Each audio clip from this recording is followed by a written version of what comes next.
Прывітанне. В эфире программа «Пік свабоды». Я Юрий Дракахруст. Тема сённяшняй праграмы – на які абмен з Захадам гатовы Лукашенко.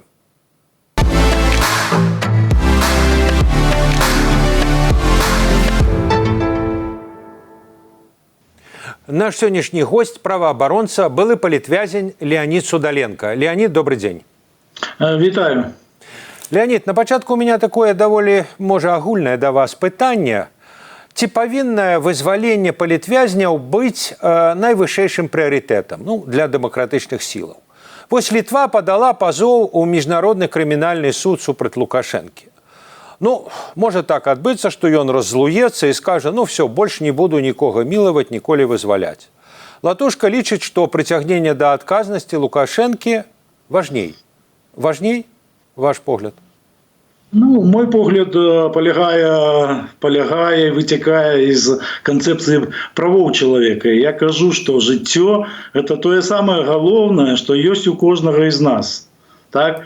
І я, напрыклад, калі вызваліўся год таму з турмы, сказаў, што ўсю сваю дзейнасць буду накіроўваць менавіта ў гэтую плоскасць, у плоскасць вызвалення палітычных вязняў. Таму што сядзяць нашы сябры, сядзяць нашы браты, сядзяць нашы сёстры, сядзяць самыя лепшыя людзі, сядзяць і павольна губляюць здароўе.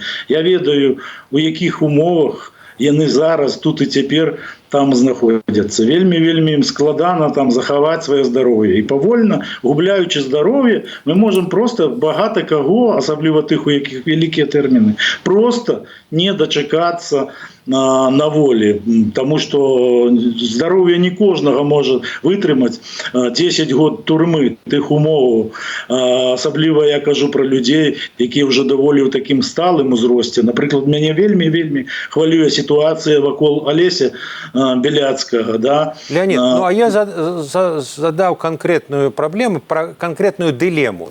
З таго, што вы зараз сказалі, не варта было Літве падаваць пазоў, каб не злаваць Лукашэнку, каб не перашкаджаць яму вызваляць людзей. Так, не? Я лічу, што адно другому не мешае. Літва рухаецца сваім палітычным накірункам, а мы, праваабаронцы і грамадства, павінны патрабаваць далей вызвалення. І я не лічу, што гэты пазоў ён памешае вызваленню палітвязняў. Рэжым Лукашенка чаму трымае палітычных вязняў? Таму што пагрозы для сябе не бачыць, таму што ён не залежыць ад еўрапейскіх ад еўрапейскай палітыкі, так, не залежыць, таму што сёння, як вядома, усе яйкі складзены ў крэмлёўскую карзіну, палітычныя яйкі беларускага рэжыму, да? Вось, і тое, што адбываецца вось з літоўскім пазовам у суду Гаагу, я лічу, што яно не нашкодзіць вызваленню палітычных вязняў, таму што Лукашенко пачаў у гэтым годзе некалькімі порцыямі выпускаць, мілаваць палітычных вязняў не ад таго, што ён раптам стаў такім як бы добрым дзядзькам, а абставіны яго прымусілі гэта рабіць. Леонид, а вот зараз пра тое, чаму пачаў вызваляць, і пра вельмі такі сенсацыйны сюжэт, про вашу размову з вядомым Юрыем Воскресенскім. Вы у себя в Фейсбуку выклалі некаторыя тэзы вашай гутаркі. Давайте вот спачатку пра саму гутарку. Ці варта было з ім размаўляць? Бо ён же не прадстаўнік улады. Ён, скажем так, невядома хто. Вот вы з ім размаўлялі як з кім? Навошта? Я з ім размаўляў як з сябрам камісіі па памілаванню, якая ў Беларусі ўтворана і якой кіруе генеральны пракурор Швед. Вось ён там якраз такі расказваў у той размове прыватнай, якую прасіў не публічыць, як працуе гэта камісія і як яны там прымаюць гэтыя рашэнні. Вось пра што. Я з ім размаўляў як з чалавекам, які ведае кухню беларускую, як вызваляюць палітычных вязняў, хто трапляе ў спісы памілаваных, хто не трапляе. Я перад ім паставіў канкрэтнае пытанне, што трэба зрабіць, ці які кошт, каб сёння вечарам Алесь Беляцкі, мой сябра, мой паплечнік, аказаўся кіраўнік праваабарончага цэнтра «Вясна», аказаўся на свабодзе. З гэтага пытання я і пачаў гэтую размову. Цяпер пра тое, як вот вы ўспрымалі тое, што ён гаворыць. Гэта вы ўспрымалі як сапраўдную пазіцыю уладаў, ну як пазіцыю таго ж шведа, які старшыня камісіі, ці Лукашэнкі, ці яшчэ кагосьці. Ці як яго асабістая пазіцыя, ці ўвогуле як сродак вами, нами маніпуляваць. Вами просто маніпулявалі, можа быць. Безумоўна, ён не кажа сваім голасам. І мне падаецца, што ўсё тое, што ён сказаў, ён агучыў па сутнасці тыя тэзісы, які мы раней чулі ад Лукашэнкі. І фактычна гэта я размаўляў з голасам беларускай улады. Да, Воскресенскі я яшчэ ў турме быў у жніўні 21 года, як ён мне ад этой платформы дасылаў ліст, напішы заяву, і нават тэрмін казаў, до конца жніўня ты будзеш дома, Лукашенко тебе памілуе. Прайшоў час, і мы бачым, што гэтыя ініцыятывы не былі падтрыманыя афіцыйным Мінскам, ініцыятывы менавіта самого Воскресенскага. А потым ён на нейкі час прапаў, там пару гадоў яго чутно не было, вось, яго арганізацыя гэтая прапала. Я, дарэчы, у размове і за гэтую арганізацыю задаваў пытанне, ён сказаў, я гэты праект зачыніў, яго больш няма.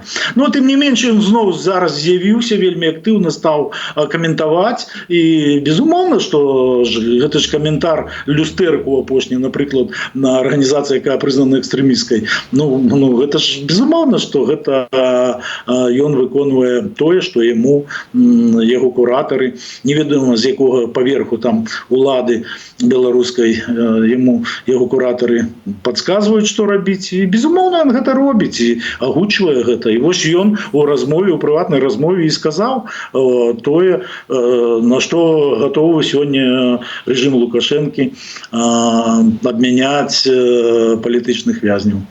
А вось наконт Беляцкага ён сказаў, што это як бы ён самы тлусты, так бы мовіць, адзін з самых важных, і таму яго вызваляць в апошнюю чаргу. Але вось ён яшчэ таксама сказаў, што а вот наконт пачобута хоць заўтра, але толькі прывезіце Сікорскага ці нейкага высокага іншага прадстаўніка Польшчы. Ну, тэарэтычна это магло бы каштаваць рознага, там, я не ведаю, адкрыцця пераходу, там гарантыі, што не будуць перакрываць чыгунку, я не ведаю, абмен на каких-то шпіёнаў лукашэнкаўскіх, там, врэшце рэшт, грошы, як свой час ФРГ выкупляла ў ГДР. А тут сказано, нет, вот Сікорскі, хай будзе Сікорскі. Чаму? Ну, безумоўна, для беларускага рэжыму зараз вельмі важна кіраўніка польскай дыпламатыі любымі сродкамі зацянуць на перамовы ў Мінск. Да, безумоўна, гэта быў бы важны крок, у тым ліку для беларускай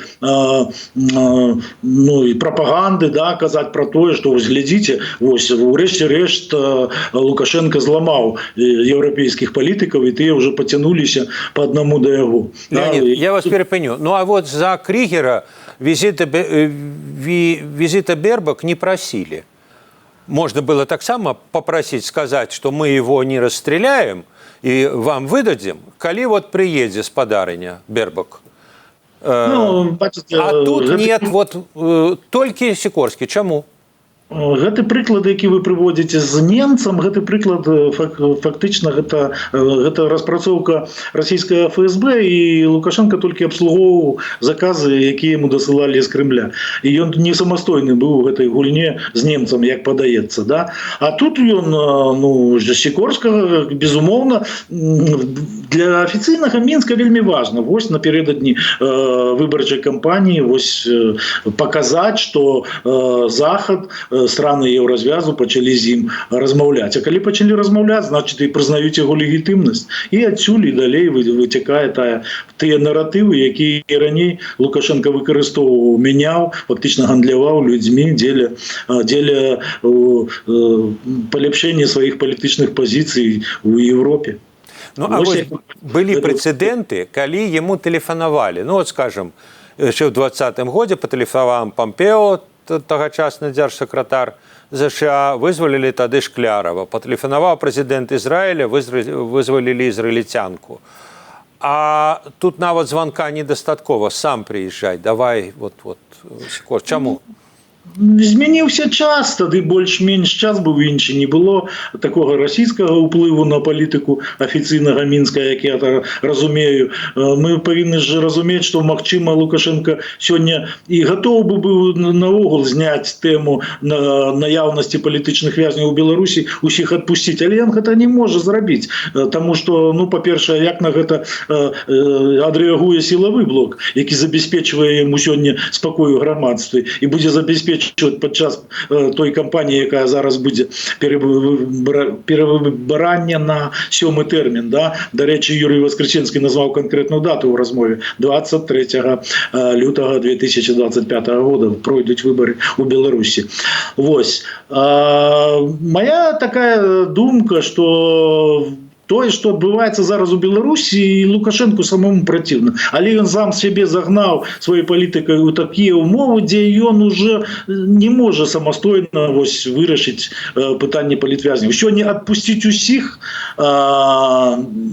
напэўна, ён тоже не можа, таму што ёсць уплыў расійскі. Мне так падаецца, што гэта пытанне ён самастойна не можа вырашаць. А вот тое, што вам сказаў Воскресенскі, што мы чакалі плюшку, дакладная цытата. Мы чакалі плюшку, плюшак няма, вызвалення больш не разглядаюцца. Вы думаеце, што іх больш не будзе? Прынамсі, можа, до конца году ці да выбараў. Ці это ён праз вас спрабуе размаўляць як бы з Захадам? Так давайте плюшкі давайте. Так ён же і раіў мне, казаў мне, такія даваў саветы. Будь я на вашем месцы, так я б уже пайшоў бы і грукаўся бы дзверы Сікорскага і казаў бы, што хлопцы, давайте забірайце пачобута. Фактычна, безумоўна, праз мяне ён даваў такі пасыл, напэўна, дэмакратычным сілам, даваў такі пасыл, выконвайце нашы ўмовы. Дык што гэта? Гэта фактычна ж гандаль людзьмі працягваецца. І гэта тое, што рабіў Лукашенко усе гады. В іншых формах гэта было. Але фактычна ж мы памятаем гэтыя гандлі все за палітычных. І сёння гэта таксама адбываецца. І я яшчэ не ўпэўнены, нават калі Польша выканала ўсе ўмовы, тыя, якія патрабуе, напрыклад, беларускі рэжым, ці выканаў бы сваю частку абяцанняў афіцыйны Мінск. Это таксама яшчэ гульня такая, што хто каго наклоніць, я б сказаў так. Я бачу такую гульню. Леонид, вось вы на пачатку сказалі, што вы ставіце сваёй мэтай, калі вы вызвалілись, дамагацца вызвалення палітвязняў. Палітвязня уже за что-то. Лукашенку что-то трэба даць, чтобы он их вызваліў. Так вот, параду Воскресенскага вы выканаеце, вы будете по мере ваших силаў пераконваць Захад даць какие-то плюшки Лукашенку? Безумоўна, што я ж не той чалавек, каб уплываць. Я не палітык, я праваабаронца. Я негвалтоўнымі метадамі спрабую прававымі негвалтоўнымі метадамі спрабую рабіць тую працу, якую я раблю. І выкарыстоўваю усе магчымыя інструменты. Я часто казаў і зараз кажу, я без Лукашенко бы размаўляў, але ж я не таго калібра птушка, чтоб Лукашенко со мной размаўляў. І Воскресенскі учора мне позаўчора так і сказаў, што, конечно, з вами Лукашенко размаўляць не будзе. Але з Сікорскім там і назваў начальніка яшчэ канцелярыі там прэзідэнцкай, а з імі Лукашенко будзе размаўляць. То бок, безумоўна, нашы магчымасці праваабаронцаў, яны ж у гэтым сэнсе не такія вялікія. Але я вырашыў усё ж нават размаўляць з д'яблам дзеля того, хоць ведаць, што адбываецца, таму што я выйшаў из турмы, год прайшоў, а я не ведаю, што ў гэтым сэнсе. Леонид, вы сказали, я готовы размаўляць з кім заўгодна, каб вызваліць. Для того, каб вызваліць, трэба чым што-то даць Лукашенку. Вам параіў Воскресенскі паразмаўляць не з д'яблам, а з анёламі, с заходними дипломатами и сказать им, дайте Лукашенку что-нибудь, дайте ему плюшку. Вы это скажете? Гэта інфармацыя знаходзіцца ў публічнай прасторы, да? Мы звярнуліся, група праваабаронцаў звярнуліся да, у тым ліку у польскі МЗС, да польскай дыпламатыі, звярнуліся па пытанні вызвалення Алеся Беляцкага, каб яго разглядал польскі ўрад у тым жа кейсе, у якім разглядае і, напрыклад, Анджея Пачобута. Гэту працу мы ведзем пастаянна, праваабаронцы гэтым займаюцца і звароты накіроўваюцца. І польскі ўрад ведае пазіцыю, вось, напрыклад, нашу пазіцыю, тому што мы давялі гэтую пазіцыю да іх. Як Польша адрэагуе? Там же ёсць патрабаванні канкрэтныя спыніць міграцыйныя гэтыя напады на польскую межу, выдаць забойцу польскага жаўнера, вось, і выпусціць Пачобута. Як гэта будзе перамаўляцца? Магчыма, гэта будзе перамовы весціць не на вышэйшых узроўнях, там не Сікорскі Лукашенко, а там трэці секретар МЗС польскага з чавёртым аддзелам дзесьці ў адміністрацыі Лукашэнкі. Галоўнае, каб пачаць перамовы, все равно рано ці позна ж прыйдзецца весці перамовы. І чым хутчэй мы іх пачнем, тым лепш. Таму што так доўга не можа працягвацца, а час губляецца. І я не ведаю, што, напрыклад, я буду рабіць, калі аднойчы ранкам я даведаюся, што здароўе таго ж Алеся Беляцкага у турме не вытрымала, і ён памёр. Вось пра што я кажу, калі я заявы раблю такія гучныя, я готов размаўляць з д'яблом. Леонид, а вот еще одна теза Воскресенского, что, почему это так само манипуляция. Он сказал, что вот зараз час, вы там порушитеся, пасля выборов это уже будет не цікаво Лукашенку кого-то вызволять. Вы згодны? Я таксама падчас размовы пабачыў, што ён спяшаецца. Ён вельмі спяшаецца. Ён нават мне прызнаўся ў размове, што дзесьці ў твіце, там, у твітары у Сікорскага таксама напісаў яму: давай, сабірай чамадан, да прыязджай у Мінск. Такі запіс зрабіў. Да? Ось. Мы бачым, што афіцыйна Мінск спяшаецца. Таму што вельмі складана зараз турбулентнасць. Ці Воскресенскі спяшаецца? Это крышкурозные рэчы. Не, я думаю, сама по сабе вот такая стылістыка, ведаеце, калі невядома хто звяртаецца да кіраўніка МЗС іншай дзяржавы, не самай апошняй. Давай хутчэй, Радик. Он адэкватны? Не, безумоўна, што Воскресенскі гэта вот чалавек, які абслугоўвае зараз інтарэсы Мінска. Это для мяне гэта адназначна. Так? Ён не вядзе сваёй ніякой гульні. У яго ёсць куратары, якія яму падказваюць, што рабіць і ў якім накірунку. Так? Вось, гэта безумоўна. Тут же Воскресенскі гэта сувязь паміж намі і беларускай уладай, таму што іншых пляцовак няма. Вось. І каб былі іншыя пляцовкі, хіба магу я зараз поразмаўляць, напрыклад, з тым жа шведам, старшынёй, генеральным прокурорам, старшынёй той же камісіі по вызваленню. Да? Хіба швед набярэ мяне ў тэлеграме, як мяне набраў Воскресенскі? Безумоўна, не той калібр. А я выкарыстоўваю тыя сродкі, якія для мяне дасяжныя у сэнсе вызвалення свайго сябра, у першую чаргу Алеся Беляцкага, таму што я казаў, важны все палітычныя вязні, але калі такого буйнога калібра Лукашенко выпусціць палітвязня ці абмяняе на штосьці, гэта пакладзе пачатак вызвалення і ўсіх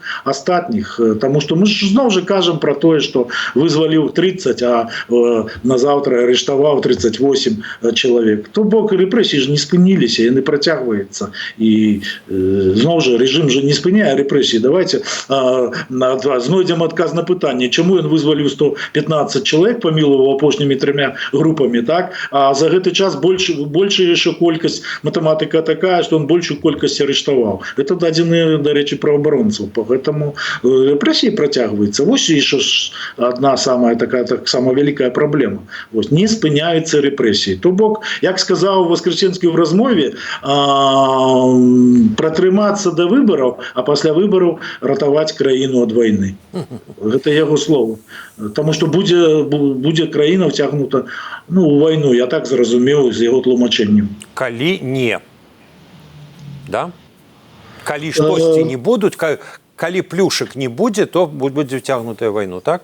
Да, прикладно так ён сказаў, даваў такія намёкі, што можа пачацца вайна на тэрыторыі Беларусі.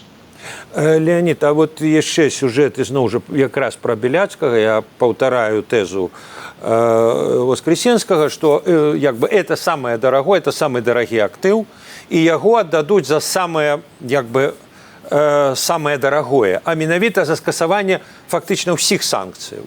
Але пра гэта многія гавораць, што большасць санкцыяў была ўведзеная не за правы чалавека, а за вайну, за мігранцкі крызіс, за самолет. І вот як у Менску думаюць тыя людзі, якія стаяць за Воскресенскім, Захад за палітвязняў вот як бы все это забудет, все это даруе. Для вас Беляцкі самае галоўнае, а для Захада не. Так вот, у Менску разлічваюць, што яны на такі абмен пойдуць, заходнікі? Я думаю, что просто Минск, гуляя в такую гульню, где им приходится блефовать. Безумовно, это был блеф. Безумовно, официальный Минск ведае, за что вводились санкции, як и калі, и в тым ліку за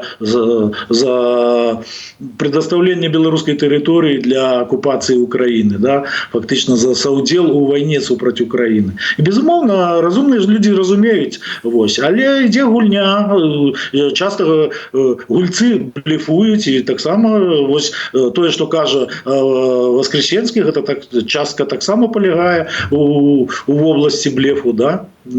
Такая палітычная гульня, такія правілы ў гэтым. А вот, дарэчы, наконт самога Воскресенскага чытаў днямі думку такую еретычную, что, а можа ён все ж таки некую самастойную роль гуляе. Вот он там стукаецца ў розныя дзверы, пісаў там нейкія паперы ў ведомства по мілаванні, пісаў в эту камісію, в этой камісіі ён нейкія адстойвае такія, а не такія погляды. Так некаторыя лічаць, што так вот выратавальнік. Вы бачыце нейкую станоўчую ролю яго, ці не? Не, я не бачу, каб ён, як толькі ён пачне весці самастойную гульню, ён заедзе ў маю вісьбу 3, не ведаю на які тэрмін, магчыма нават у мой атрад, ён адразу згубіць свабоду, як толькі парушыць правіла той гульні, у якую ён вядзе, у якой ён аказаўся. Поэтому у яго самастойнасць я не веру, але гэта дадатковы такі інструмент для нас, для того, чтобы весці перамовы, хотя б ведаць, што яны хочуць за таго ж Алеся Беляцкага, тому што, напрыклад, да размовы я яшчэ не ўяўляў, як і калі, ці магчыма, што Алесь Беляцкі выйдзе на волю, будзе памілаваны, да? Напамятаю, яго тэрмін у 31 годзе скончваецца. І я пачуў, што Алесь Беляцкі гэта у той 20-цы таких званых буйнога калібру палітвязняў, якія будуць выпускаць в апошнюю чаргу. І зараз, конечно, з гэтай інфармацыяй трэба працаваць, даведацца трэба, безумоўна, меркаванне польскага МЗС, што яны думаюць на гэты конт. Мы вельмі часта чулі пра Сікорскага заявы пра тое, што перамовы з беларускім рэжымам ідуць вельмі цяжка. Былі такія ў публічнай прасторы заявы польскай дыпламатыі, да? Безумоўна, у іх ёсць інфармацыя, паглядзім, не трэба спешацца, таму што пакуль, як бы кажуць, з гэтай інфармацыяй яшчэ трэба працаваць і працаваць. І даведацца, конечно, меркаванне польскіх уладаў, што яны думаюць, ці пойдуць яны. Польская ўлада скажа, мы выставілі афіцыйнаму Мінску 3 патрабаванні, няхай выконвае. І все, і зацягнецца, а Мінск сваё кажа, давайте знімайце санкцыі. Такія перамовы могуць цягнуцца гадамі, і годы, 2 і 3. І далей. І я ўжо казаў, для мяне самае галоўнае гэта жыццё ўсіх беларускіх, і здароўе, жыццё ўсіх беларускіх палітвязняў. І з гэтай кропкі я буду ізыходзіць у сваёй дзейнасці. Так, а ў сваёй дзейнасці вы вельмі добра апісалі гэты пінг-понг. Адзін бок гаворыць, у нас 3 умовы, другі бок гаворыць, а у нас тоже 3 умовы. Тады трэба А третью ваша умову. роля в этом вот пинг-понгу, вы как-то можете его ператварыць не ў пинг-понг, а ў штосьці іншае? Ці вы на гэта не ўплываеце? Вы можете толькі сказаць, мы вас заклікаем. Ну, добра, заклікалі. Ну, безумоўна, а якія ў мяне рычагі ўздзеяння на гэтыя працэсы, акрамя як падсвяціць тую ці іншую праблему, апублічыць тую ці іншую праблему, звярнуцца з лістом, як я, напрыклад, звярнуўся да прэзідэнта Макрона па пытанні вызвалення Алеся Беляцкага, да? Вось проста взялі ад сябе, як ад былога палітвязня, накіраваў ліст прэзідэнту Макрона, атрымаў ад яго адказ. Вось, ну, калі ёсць такія інструменты, чаму імі не карыстацца? Вось, мы сёння вядзем працу у тым ліку і з беларускай дыаспорай у Амерыцы, напрыклад, да, калі там пачалі звяртацца да кангрэсменаў, да, па пытанні і Алеся Беляцкага, усіх палітычных вязняў вызвалення, ставяць пытанні перад кангрэсменамі. Вось, ну, там зараз ідзе выбарная кампанія прэзідэнцкая, прыйдзе новы прэзідэнт амерыканскі, ну і напэўна таксама я лічу, што пачнуцца перамовы з афіцыйным Мінскам наконт вызвалення палітычных вязняў. Вось так вось уплываць на палітыкаў, каб яны вось выстаўлялі патрабаванні. І гэта ж не догма тое, што вось вы кажаце, польскі рад адно заявіў, а беларускі другое. Можа, памяняецца завтра, сітуацыя будзе па-іншаму складвацца, і Лукашенко можа больш зменшыць свае патрабаванні. Ну, напрыклад, да, ось уже уключыць не толькі у гэтую чарговую такую спіс для памілаваных, уключыць не толькі, напрыклад, такіх вось менш вядомых палітвязняў, а уключыць кагосьці з гэтай двадцаткі. Ну, і не абавязкова гэта будзе Алесь Беляцкі. Ну, напрыклад, Машу Калеснікаву, напрыклад, да, якая губляе фактычна здароўе ў турме і невядома яшчэ, як яно ўсё далей будзе, да. Вось. Ну, усё магчыма. Галоўнае размаўляць, чуць адзін аднаго і размаўляць. Сёння умовы невыканальныя з абодвух бакоў, а заўтра сітуацыя памяняецца і, магчыма, хтосьці памяняе свае пазіцыі, скажа, ладно, я згодзен на гэта. Вось пра што я кажу. Ясна, добра. Дзякуй вялікі. Я нагадаю, што з намі быў праваабаронца, былы палітвязень Леонид Судаленко. Леонид, дзякуй вам вялікі. Дзякуй слухачам, дзякуй вам, Юрый. А нашим гледачам, слухачам я нагадаю, што за тым, як будуць разгортвацца падзеі далей, у тым ліку і адносна палітычных вязняў Беларусі, яны могуць сачыць у праграме «Пік свабоды». Дзякуй, да пабачэння.